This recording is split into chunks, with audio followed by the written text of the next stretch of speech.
Lord be with you. And with your spirit. A reading from the Holy Gospel according to Mark. Glory to you, Lord.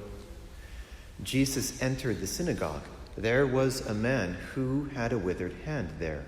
They watched Jesus closely to see if he would cure him on the Sabbath so that they might accuse him.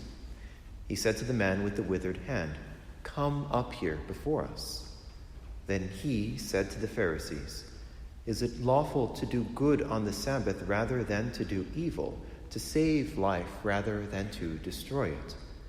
But they remained silent, looking around at them with anger and grieved at their hardness of heart. Jesus said to the man, "Stretch out your hand." He stretched it out, and his hand was restored. The Pharisees went out and immediately took counsel with the Herodians against him to put him to death. The Gospel of the Lord. Praise to you, Lord Jesus Christ.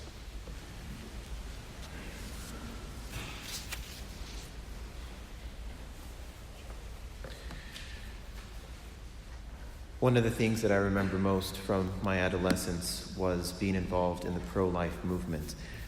Every Saturday with my mom and my grandmother and some other friends, we would go very early to Mass at our parish and then break into two groups. One would go to one abortion clinic and the other would go to another.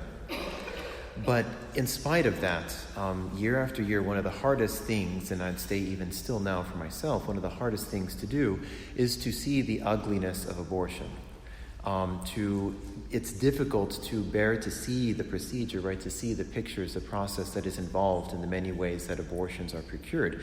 And I think that most of us, not just in this church, but most normal, well, not that we're not normal, but the average human being, the average person who has a, developed sense of right and wrong would turn away, right? Would turn away from videos or pictures of the effects of abortion, say, I don't want to see this. This is too grim for me to bear.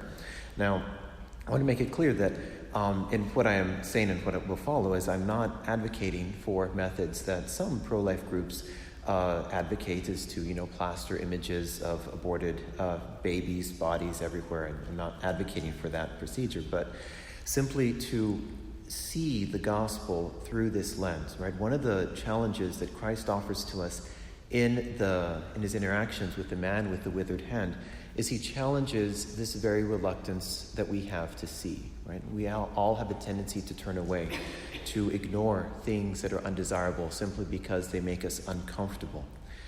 St. John Chrysostom, has these words to challenge us with.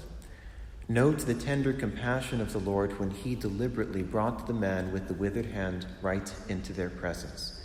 Christ hoped that the mere sight of the misfortune might soften them, that they might become a little less spiteful by seeing the affliction, and perhaps out of sorrow mend their own ways. But they remained callous and unfeeling."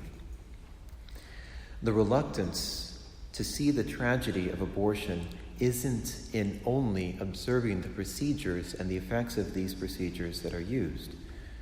Do we see the pregnant woman? Do we see the young girl? Are we moved with compassion for love of her, for the difficulties that she faces?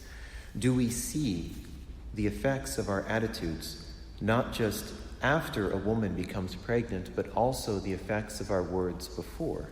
Do we see and understand that how we talk about children, that how we talk about women, shape whether a pregnant woman approaches us and asks us for help when she is most vulnerable? Or because of our words, because of our actions, she feels isolated, she feels judged, she feels like a moral failure. Do we see the danger? Like another great patristic commentator on this passage, St. Athanasius, spoke of, instead of having a withered hand, having withered minds.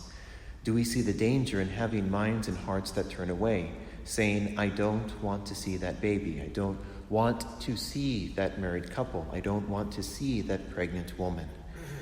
As we come forward to receive the gift of the body and the blood of the Son of God, and as we pray this day for the legal protection of unborn children, may we always be willing to see and to be moved by compassion.